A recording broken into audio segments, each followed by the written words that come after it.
মা বাবার সামনে কখনো বসবা না, পিছনে বসবা।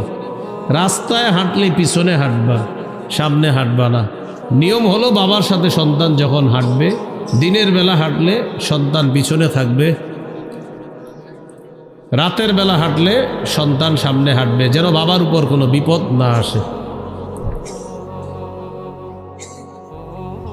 ওমর ইবনে জায়েদ রহমতুল্লাহ আলাইকে প্রশ্ন করা হলো, কাইফা বিররু ইবনিকা বিকা, আপনার সন্তান আপনার সাথে কেমন আচরণ করে আপনার কাছে জানতে চাই।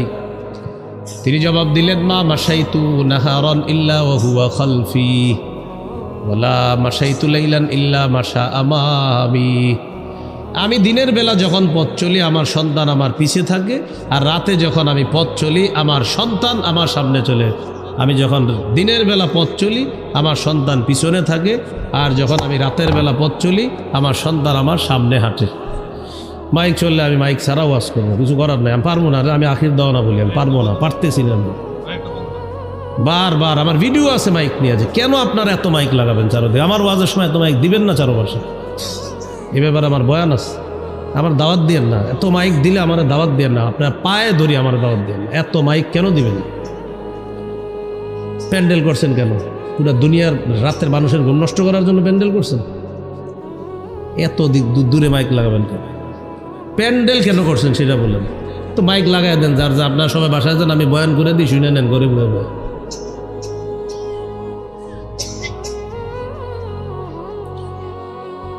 রাসূলুল্লাহ সাল্লাল্লাহু আলাইহি সাল্লাম হাদিসের মধ্যে বলে দিয়েছেন,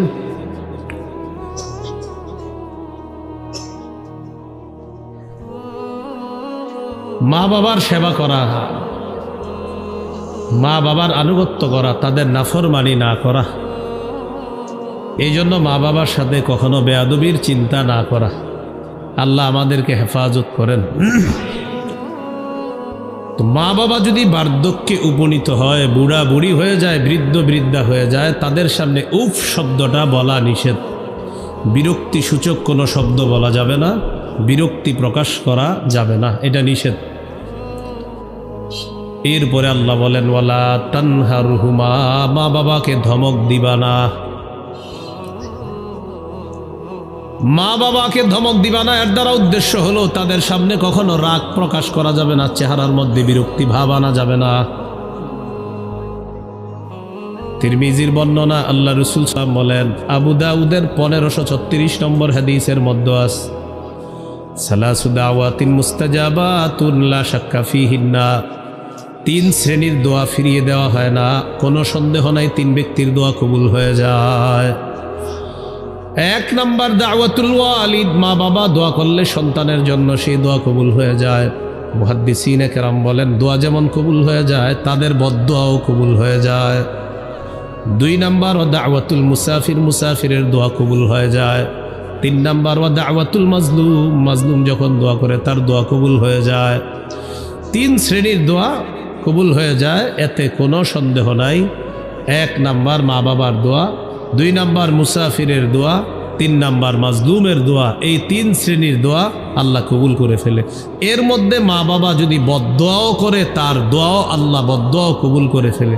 এই জন্য সাবধান, তাদের সামনে কোনো চেহারা এমন না করা যে এতে তারা কষ্ট পায়।